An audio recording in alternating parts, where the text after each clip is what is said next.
What's up, everybody? Welcome to the channel, Work Plus Gains. I'm gonna give y'all 10 easy progressions to help you do your first pull-up, to master it, to get to 10 in a row, and to improve from there.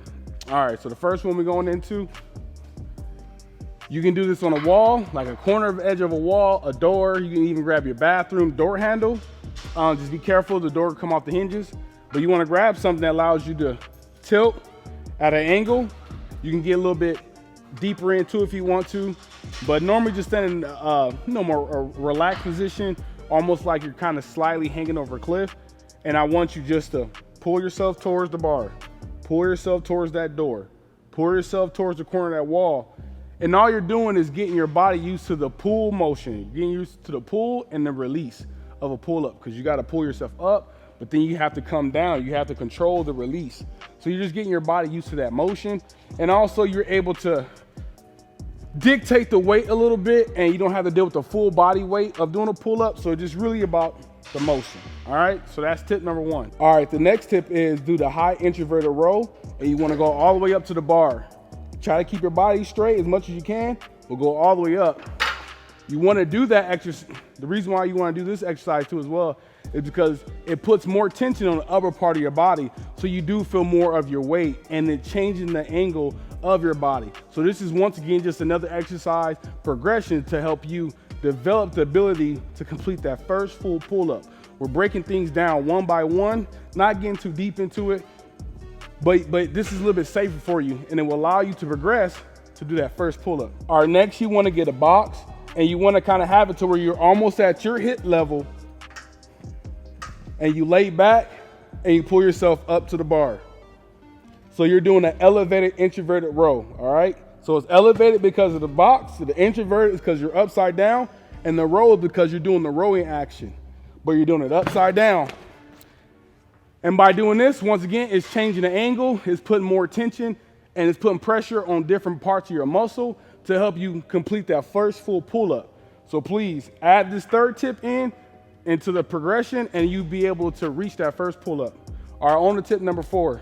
All right, so tip number 4, I had to adjust the bar and get lower to the ground because I'm gonna do a lower introverted row. So remember, keep your body straight, going up, bring your chest to the bar, and go straight back down. So once again, it's just working on different parts of your muscle, engaging different parts of your joints. It's changing the weight distribution that you have to deal with, and it's helped prepping your body, get used to the action of pulling and releasing so you can do that first full pull-up. On to tip number 5. All right, tip number 5 is the pull-up shrug. So just get a normal grip, hang from the bar, and you just pull yourself up with your shoulders. Try to keep your back straight. Lift your chest up towards the air. Some reps might not be perfect, but that's another tip to start engaging the shoulder area, which is at the bottom, to help you start inching your way up there toward the top, okay? That's tip number 5. On to tip number 6. All right, tip number 6, you gotta find you a box, find you a chair, find you something that you can stand on that makes it to where you're a little higher up towards the bar, so you don't have to do the full pull-up. It's like a little cheat code. So just a second ago, you were closer at the bottom, and you was engaging at start to help you get started. Now we're gonna kind of cheat a little bit and get more closer to the middle. So as you see, I'm already up here, the bar right here. So when I grab the bar, I just pull up. So technically, it's like you got a sturdy shelf or something, and you just got to pull yourself up on, and just to peek over, and you just come back down. So you're literally just peeking over the top, and you're coming back down and not having to do the full motion. So this is once again breaking it down step by step almost to help you get all the way up to the top to do that one pull up, and then once you do 1, you do 2, all the way to 10. All right, on to the next tip. All right, so now the next tip is you want to get you another box, use the same box, different chair, and you want to still be able to grab the bar, because if you can't do the pull up yet, or even if you can, and you're still doing this exercise, you want to be able to grab this bar, and you want to start at the top, doing the negative, and you want to go down, and you want to control the down. So as you descend, as you start to release I want you to start controlling it. Just don't fall down right away. So now we've already started working on starting from start, working on halfway with a little boost, and then now we're working on being at the top, the finished product, coming down to the bottom, okay? So you're seeing we're doing a full motion, but we're breaking things down, helping your body get used to the motion, and we're changing how much weight you have to deal with, so we're shocking the body. And shocking the body is big in working out because it lets your body not get used to the same workouts, doing the same things over and over. So when you shock your body, if you're having a hard time gaining weight, getting stronger, getting a little bit faster, when you do a good positive shock to your body, you'll see good positive results to help you get over that edge, okay? All right, next tip. All right, for this next tip, you want you to find you another chair or a box, and you want to be a little bit smaller if you have a high bar. So if your bar is up there high, and you grab you a big high box at first or a high chair, get you a little higher one because we need you to really jump to grab the bar, but we're gonna use that jumping motion to help give you that momentum to get to the top. So it's like a cheat code, but at the same time, it still makes you engage your muscle, still have to get up there, but you just get a push.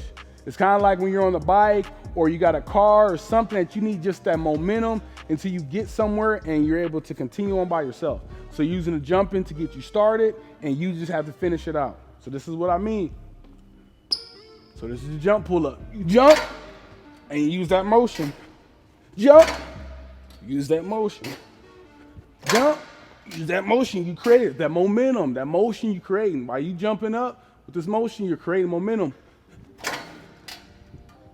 And you can let that carry you. It feels like cheating, but it actually works. So don't make people make fun of you, laugh at you like, oh, you're cheating. Don't worry about it. Because when you're up there with one arm doing pull-ups, or you're just knocking the pull-ups out or muscle-ups, people are gonna come to you, ask you, what did you do to go from 0 to 10 to 20 to 30? All right, so on to the next tip. So you're gonna use that same box you just used last time, and now we're just gonna come up here, grab the bar, and we're just gonna hang. You can hang for about 8 seconds to 10 seconds. Just grab the bar and just hang. This helps your body get used to being up here. It helps your joints, so your joints won't ache and be sore so much. So it helps just engage all the muscles. Most of the muscles you're really gonna be using to do that pull-up to get to the top. And also when you're ever doing pull-ups and you're trying to get better, you gotta learn how to be able to hang and do pull-ups and still be able to rest. Because sometimes when you're not able to do a pull-up, at least one, you can rest up there for a moment and eventually you'll get the energy to do that pull-up, okay? And then for our final tip is after you did all those 9 tips, for tip 10, you'll try to do a full pull-up. Even if you can't do it, I know you're gonna be tired by now, if you can't do it, you still try to do a full pull-up. So you still come up here, grab this bar, and you try to pull yourself up. Even if it's a fight, you pull yourself up. If you can do it fast, do it fast. But you still need to do a pull-up. So you need to try to do 1 to 3 pull-ups, okay? So once you did all 9, 10, you should be able to try to do a pull-up. So you keep doing this every day. We don't have to do this every day. You can do this 4 times a week for 5 weeks, and at the end of those 5 weeks, you should be able to knock out 10, 20, but it depends on your effort, how much work you're doing. So I technically can't say you're gonna do 10, 20, but if you do this every day or 4 times a week, 5 times a week, and you consistently come to the pull-up bar, you consistently go to the park, go to the monkey bars, you consistently go wherever you can go to use these type of equipment to get yourself going, okay? So these 10 progressions will help you do your first pull-up. And once you do 1, you can get to 10. If you get to 10, you can get to 50. You get to 50, you get to 100, all right?